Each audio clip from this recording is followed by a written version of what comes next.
కేంద్ర హోంశాఖ సహాయ మంత్రి బండి సంజయ్ కుమార్ దేశ ప్రజలకు సేవ చేసేది ఏమీ లేక చిల్లర మల్లర మాటలతోనే కాలయాపన చేసి పదవీ కాలం వెళ్లదీసేటట్టు ఉన్నాడని మాజీ కరీంనగర్ జిల్లా గ్రంథాలయ సంస్థ చైర్మన్ పొన్నం అనిల్ కుమార్ గౌడ్ అన్నారు.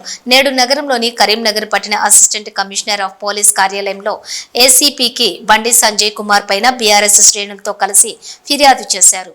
ఈ సందర్భంగా వారు మాట్లాడుతూ కరీంనగర్ ఎంపీ కేంద్ర హోంశాఖ సహాయ మంత్రి బండి సంజయ్ కుమార్ కొన్నాళ్లు మతం పేరు మీద రాజకీయం చేశాడని, ప్రస్తుతం ఒక అడుగు ముందుకేసి తెలంగాణ ప్రదాత, దేశంలోనే తెలంగాణ రాష్ట్రాన్ని అభివృద్ధిలో నిలిపినటువంటి కేసీఆర్ ను దొంగ నోట్లు ముద్రించాడని చేసిన ఆరోపణలను ఖండిస్తూ బండి సంజయ్ కుమార్ పైన పట్టణ ఏసీపీకి ఫిర్యాదు చేయడం జరిగిందని తెలిపారు. అదేవిధంగా బండి సంజయ్ కుమార్ ఇలాంటి చిల్లర మల్లర మాటలతో కరీంనగర్ ప్రతిష్టను దిగజారుస్తున్నారని అన్నారు. కేంద్ర హోం సహాయ మంత్రిగా ఉండి ఇలాంటి వ్యాఖ్యలు చేయడం సిగ్గుచేటు అన్నారు. ఇలాంటి వ్యాఖ్యలు పునరావృతమైతే కరీంనగర్ ప్రజలు మిమ్మల్ని తిరస్కరిస్తారని, కార్పొరేటర్ గా కూడా గెలవకుండా చేస్తారని హెచ్చరించారు. ఈ కార్యక్రమంలో జిల్లా గ్రంథాలయ సంస్థ మాజీ చైర్మన్ అనిల్ కుమార్ గౌడ్ తో పాటు బీఆర్ఎస్ పార్టీ నగర ప్రధాన కార్యదర్శి గడ్డం ప్రశాంత్ రెడ్డి, శాతవాహన యూనివర్సిటీ ఇన్ఛార్జ్ చుక్కా శ్రీనివాస్, నగర అధ్యక్షులు బొంకోరి మోహన్, నియోజకవర్గం యూత్ ప్రధాన కార్యదర్శి గంగాధర, చందు, ఆర్ఏ రవి గౌడ్, బోడ్నాల రాజు, అఫ్రోజ్, సందీప్ వర్మ, కిరణ్ గౌడ్, అజయ్, సోహెల్, అన్వేష్ తదితరులు ఉన్నారు. ఒక భారతదేశంలో బాధ్యత గల పౌరునిగా, బాధ్యత గల హోంశాఖ సహాయ మంత్రిగా ఉన్నటువంటి గౌరవ మా కరీంనగర్ ఎంపీ బండి సంజయ్ గారు ఈరోజు తాను ఏం మాట్లాడుతున్నారు, అసలు ఈ దేశ ప్రజలకు ఆయన ఏం సేవ చేయదలుచుకున్నాడు, మరీ ముఖ్యంగా కరీంనగర్ పార్లమెంటులో అసలు మీరు ఎంపీగా గెలిచి ప్రజలకేమన్నా చేయదలుచుకున్నారా, లేకపోతే ఈ చిల్లర మల్లర మాటలతోటే కాలయాపన చేసి మీరు వెళ్ళిపోదలుచుకున్నారా? ఈరోజు అసలు మేము ప్రశ్నిస్తూ ఉన్నాం. అసలు ఏం చేస్తారు మీరు?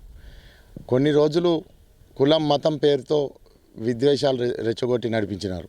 ఇప్పుడు మరీ విచ్చలవిడిగా ముందుకెళ్తూ ఒక గౌరవ మాజీ ముఖ్యమంత్రి, తెలంగాణ తొలి ముఖ్యమంత్రి వర్యులైనటువంటి ఈరోజు తెలంగాణ రాష్ట్రాన్ని ప్రపంచంలోనే మేటిగా ఉంచినటువంటి పెద్దలు కేసీఆర్ గారి పైన అవాకులు చెవాకులు కాదు, మరీ ముందుకు అడిగేసి నువ్వు దొంగ నోట్ల ప్రింటింగ్ ప్రెస్ పెట్టినావని, తద్వారా దొంగ నోట్లు ప్రింట్ చేసి ఎన్నికల్లో గెలిచావని ఏం కామెంట్ చేస్తున్నారు? అసలు మీరు సభ్య సమాజానికి ఏం మెసేజ్ ఇవ్వదలుచుకున్నారో మాకు అర్థం కావట్లేదు.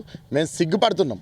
కరీంనగర్ ఎంపీగా బండి సంజయ్ గారు ఉన్నారు అని చెప్పడానికి సిగ్గుపడుతున్నాం. కరీంనగర్ సగటు పౌరునిగా సిగ్గు అనిపిస్తుంది మిమ్మల్ని చూస్తే. దయచేసి బండి సంజయ్ గారు మీరు గౌరవంగా ఉండాలి.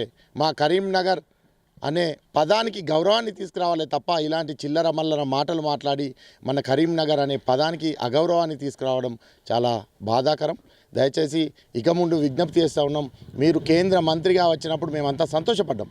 కరీంనగర్ అనే పదానికి మా కేంద్ర మంత్రిగా మీరు తెచ్చుకున్న గౌరవానికి మేమంతా కూడా చాలా సంతోషపడ్డాం. కానీ ఈరోజు చాలా బాధపడుతున్నాం, ఆవేదన వ్యక్తం చేస్తున్నాం. ఎందుకంటే మీరు కేంద్ర మంత్రిగా హుందాగా వ్యవహరించాల్సింది పోయి భారతదేశ ప్రజలకు మీరు ఒక మంచి మెసేజ్ ఇవ్వాల్సింది పోయి కరీంనగర్ పార్లమెంట్ ప్రజలు సిగ్గుపడే విధంగా, తలవించుకో విధంగా ఈ కార్యక్రమాలు ఉన్నాయి. దయచేసి బండి సంజయ్ గారికి మేము ఒకటే విజ్ఞప్తి చేస్తాము. ఇలాంటి మాటలు, ఇలాంటి కార్యకలాపాలు మానుకోకపోతే రాబో రోజుల్లో మీరు కేంద్ర మంత్రిగా కాదు, కరీంనగర్ నగర కార్పొరేటర్ అనే పదాన్ని కూడా మీరు అంత పెద్దగా కూడా ఊహించుకోవడానికి కూడా సిగ్గు అనిపిస్తుంది. దయచేసి ఇదే విషయాన్ని ఎక్స్ప్లెయిన్ చేస్తూ ఈరోజు కరీంనగర్ నగరంలో నగర ఏసీపీ గారికి కంప్లైంట్ ఇవ్వడం జరిగింది. వారు కూడా సానుకూలంగా స్పందించినారు.